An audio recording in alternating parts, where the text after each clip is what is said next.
start? So we inside. Paramedic will be inside to cover up the station. We're going to explain what we're doing because they don't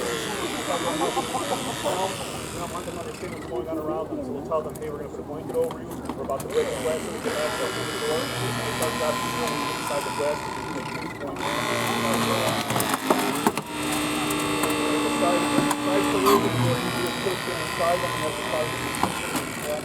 The locking mechanisms are stuck. They can't get through. That's why we have to swallow this through that door off the line.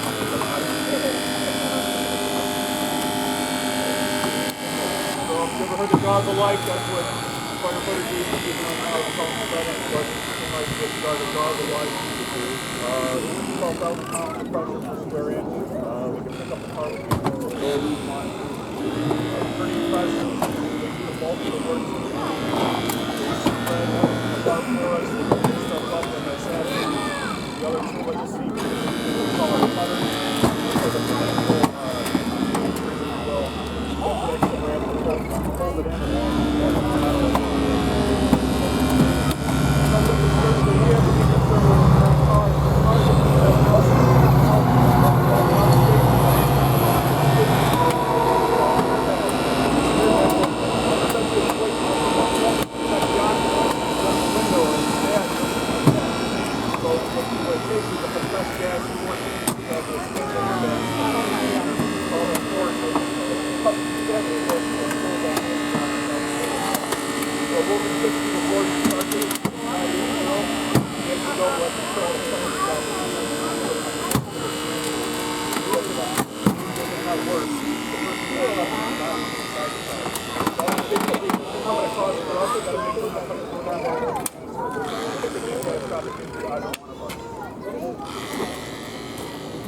access to the door, we have access to the patient. We can look at their airway, we can get pulses, we can be doing all this in conjunction with this operation happening. It's a loud environment. We do endotracheal tubing, we have to establish an airway because the patient's not breathing. We have a device called the hydroscopy, so they can go to the bone of the shoulder, we can do it and rub the shoulder. We have to take the heart down.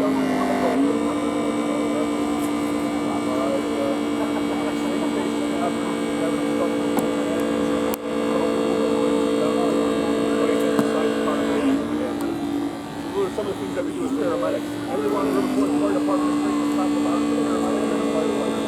All of these hazards, material operations, we have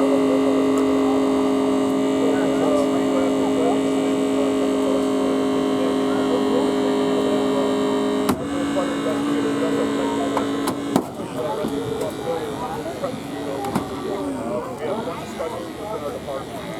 So some of the things we do outside of the fire department, all that is a little bit of everything. So from the road, the water, the health, that's all what's going on.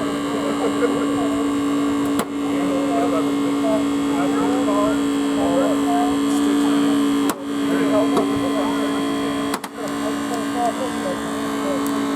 So at this point, I know we're talking about the environment.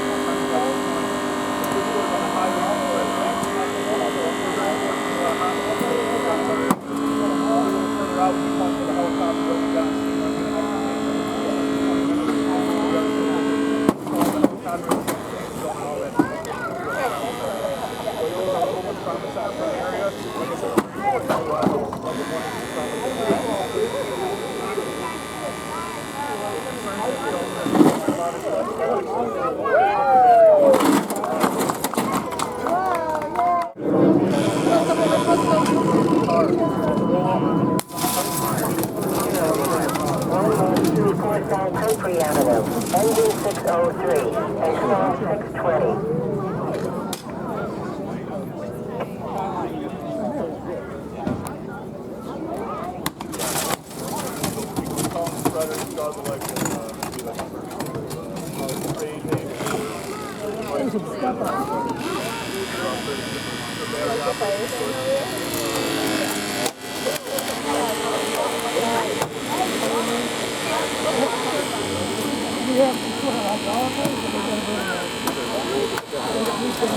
Never blow this guy.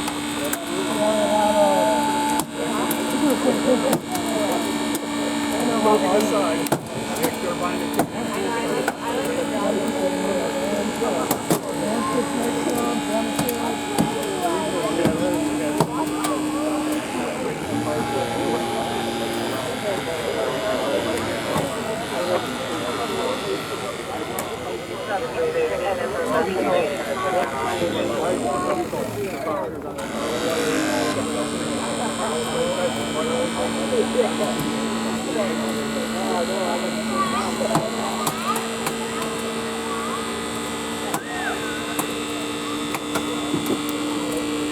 Anybody have any questions?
Resident 613 and truck 631.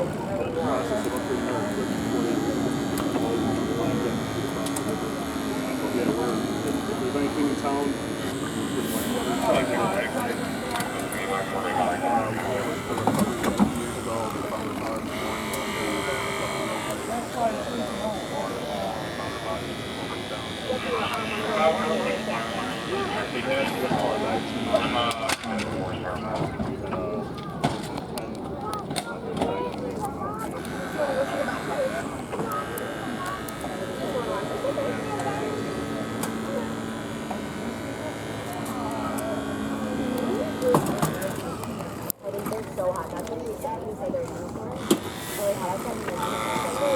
it's like wearing your snowsuit right now.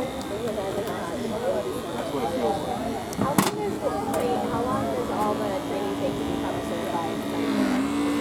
The basic fire academy is a little over 3 months now. To be a paramedic is over a year. You have to recertify a paramedic license every 4 years. A minimum of 100 hours of certification. The state has not changed the laws regarding the hazardous for 700 hours of being certified.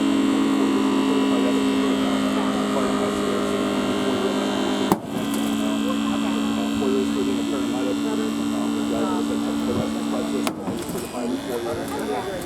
All the certifications you do on hold, you have to have X amount of hours to certify them.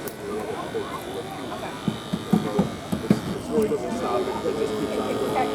Especially with something like this, with the left of our side part, all the other things that are involved with that, so we have to have a list of training that could do this before, but it will be this before. We want to player practice to go over electrical systems because there's a lot of knowledge in the way of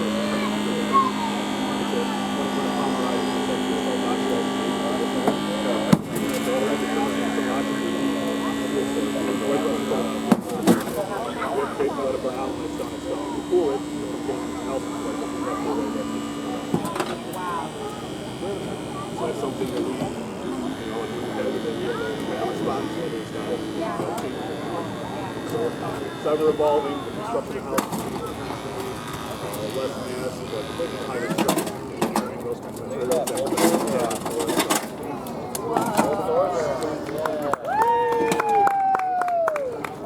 Thank you, firefighters. Thank you. Thank you. Thank you. That was so cool.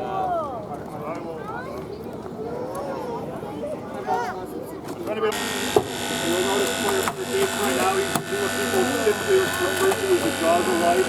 We call them spreaders. Whenever you refer them to, they're really fun and they break a lot of cars up really quickly. What he's doing is spraying the window. What it's doing by doing that is he's pushing the roof and he's pushing the door away from the patient. And if you find a vehicle, that door is actually shoved in the patient, it could be encroaching on their body, pushing into their hips, it might have even pierced their hips. Because there's all jagged metal and plastic inside the vehicle now on top of the patient. So we're trying to remove that car again away from that patient. We do not want to move the patient, we want to move the car. What he's doing now is exposing the nadir pin, which is the locking mechanism that holds the car doors with steel fixed to the metal. We're trying to get exposure to that nadir pin so we can cut that nadir pin and actually open that door from the patient.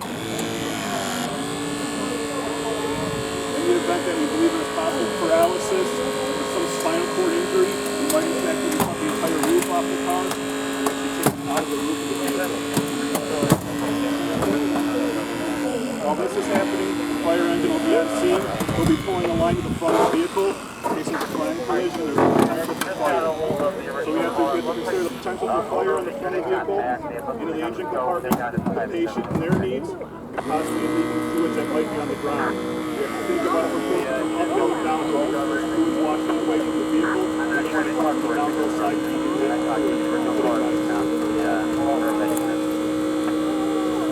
One thing about extrication is cars' technology is always changing, it's always evolving, it's always trying to make it safer for the patient inside the car. So one thing we actually did here preemptively, we actually pulled all the plastic away from the inside of the car because with all the air vents that are now put in the vehicles for safety reasons, there's little gas cylinders. Those gas cylinders is actually what inflates your airbags in less than a second. But there's 5,000 plus pounds of pressure in these little gas cylinders because they have to instantaneously inflate that airbag.